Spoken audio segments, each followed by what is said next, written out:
जय हिंद दोस्तों, स्वागत है आप सभी का आपके अपने यूट्यूब चैनल जैकपुर पे। तो आज के इस वीडियो में हम लोग क्लास 11 के राजनीतिक विज्ञान यानी पॉलिटिकल साइंस के मोस्ट इंपॉर्टेंट सवाल देखेंगे जो आपके एग्जाम SA1 यानी अर्धवार्षिक परीक्षा में पूछे जाने की पूरी संभावना है। जैसा कि आप लोगों को पता है कि आप लोगों का SA1 अर्धवार्षिक परीक्षा हो रहा है सभी स्कूलों में, और वो जो एग्ज़ाम है आप लोगों का JCERT ले रहा है और आप लोगों का जो मंथली टेस्ट था वो भी JCERT ले रहा था। तो पूरी उम्मीद है कि जो क्वेश्चन आपके मंथली एग्जाम में पूछे जा रहे थे वही क्वेश्चन आपके हाफ ईयरली एग्जाम में भी SA1 में पूछे जाएंगे।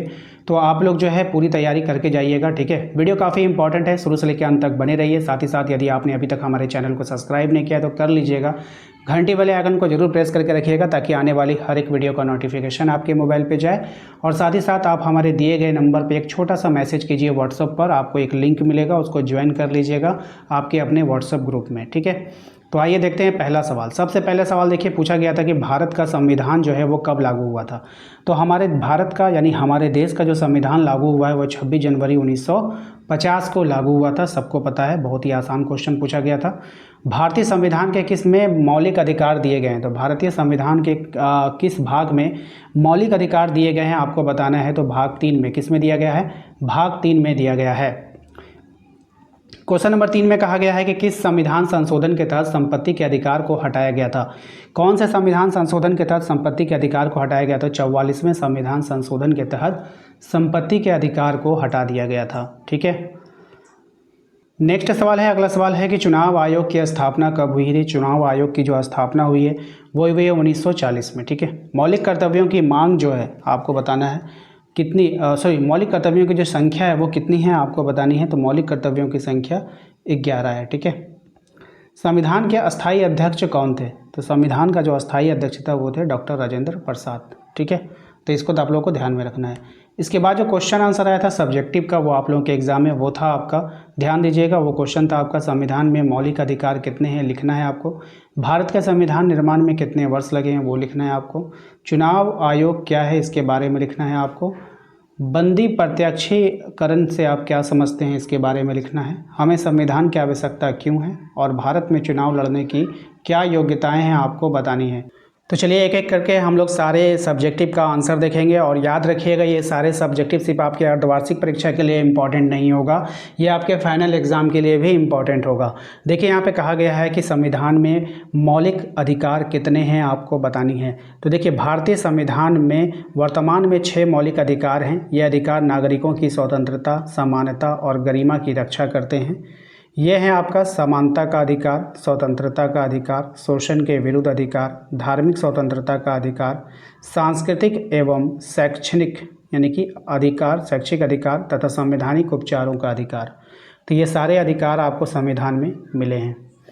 इसके बाद जो सवाल था हमारा वो था भारत के संविधान निर्माण में कितने वर्ष लगे। देखिए भारत के संविधान के निर्माण में लगभग 2 वर्ष 11 महीना 18 दिन लगे थे।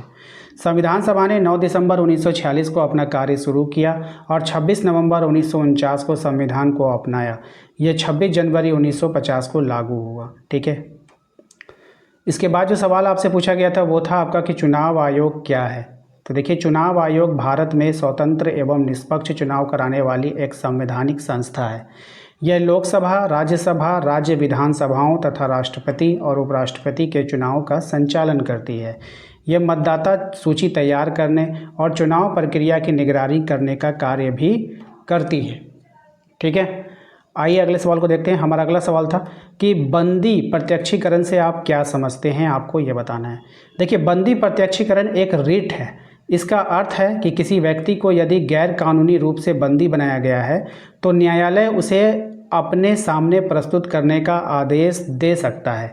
यदि हिरासत का कोई कानूनी अधिकार नहीं है तो न्यायालय उस व्यक्ति को मुक्त करने का आदेश दे सकता है ना। चलिए इसके बाद है आपका क्वेश्चन नंबर 5 में देखिए क्या गया था, हमें संविधान की आवश्यकता क्यों है आपको ये बतानी है। संविधान किसी भी देश के शासन की मूल व्यवस्था और नियमों को निर्धारित करता है। ये सरकार की शक्तियों और उसके अधिकारों की सीमा तय करता है। संविधान नागरिकों के अधिकारों की रक्षा करता है और क्या करता है, अधिकारों की रक्षा करता है तथा सरकार और नागरिकों के बीच संबंध स्पष्ट करता है। यह देश में कानून शासन, समानता, न्याय सुनिश्चित करने में सहायता करता है।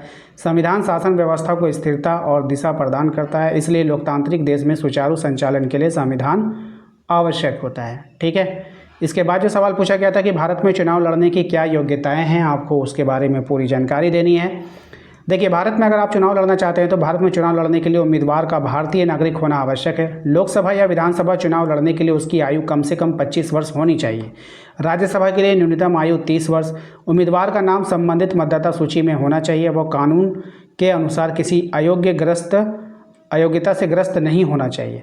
इसके अलावा उम्मीदवार को चुनाव आयोग द्वारा निर्धारित आवश्यक शर्तें और प्रक्रिया का पालन करना होता है। ठीक है, तो ये थे आज के सारे इंपॉर्टेंट सवाल। उम्मीद करते हैं आप लोगों को आज का ये वीडियो पसंद आएगा। वीडियो कैसा लगा कमेंट में कमेंट करके जरूर बताइएगा। और कोई बात है आपके मन में तो हमें कमेंट कीजिए। मैं देखता हूँ कि क्लास 11 के छात्र कमेंट नहीं करते हैं, ये बहुत गलत बात है। आप लोगों के मन में सवाल उठनी चाहिए, आपके मन में क्वेरी होना चाहिए, तो आप लोग प्लीज़ कॉमेंट किया कीजिए, पूछा कीजिए। ठीक है, मिलते हैं नेक्स्ट अगले वीडियो में। Thank you.